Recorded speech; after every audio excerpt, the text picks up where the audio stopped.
Mobile Asshole Consulting, old Cappy here over at the not Northern Command, nor the new Northern Command.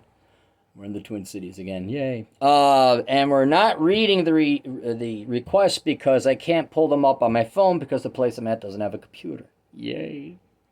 2021. So Bill had a question, and Bill wanted to know, what did I think was a better hedge against inflation, gold or Bitcoin? I guess we could say precious metals or cryptocurrency. And generally what I would say is it's precious metals simply because they have a longer track record. And cryptocurrency, whether it's Bitcoin or anything else, it's highly volatile. Now, if you want, you can look this up.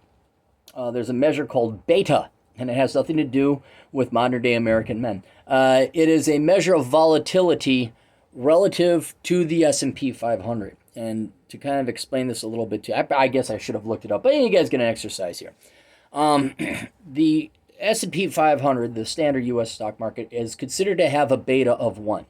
And if you remember variance or volatility, that has a certain standard deviation, like what percent does it go up or down on any given day, month, year, some kind of unit of time. And so what we do to measure the volatility of individual stocks, bonds, precious metals, any kind of investment, is you basically say what percent, which isn't directly what beta is, but somewhat identical to, how much more or less volatile is that individual investment compared to the S&P 500? And so, like, for example, bonds, depending on the bond, they have lower betas because the stock market is stocks more volatile than bonds. And so a very conservative bond fund, low-risk bond would probably have a beta of like 0.2, so like 20% is volatile.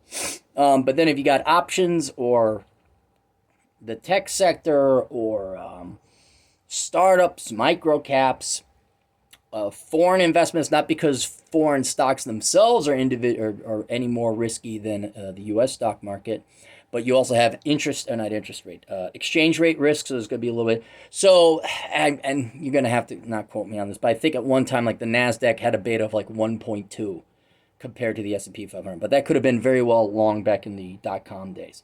Anyway, when you look at cryptocurrency, those are highly volatile. And I'm kind of curious what the different betas are, but they got to be in the multiples of 2, 3, maybe 4 times as volatile. Whereas gold and precious metals are not as volatile as cryptocurrency. And I'm not saying don't invest in cryptocurrency. I think it's a part of part of a good, balanced, everyday diet. I think it's part of a good, balanced financial portfolios. Everyone should have a little bit of cryptocurrency in there, along with precious metals and all that.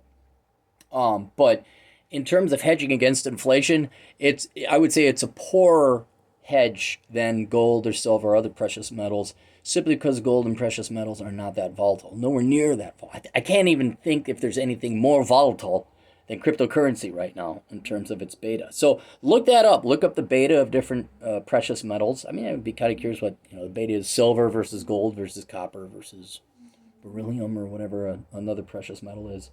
But then compared to like Bitcoin, Ethereum, Dogecoin, or whatever else, and there's your answer, pretty much. So, all right, more on the way. See you guys later. Toodles.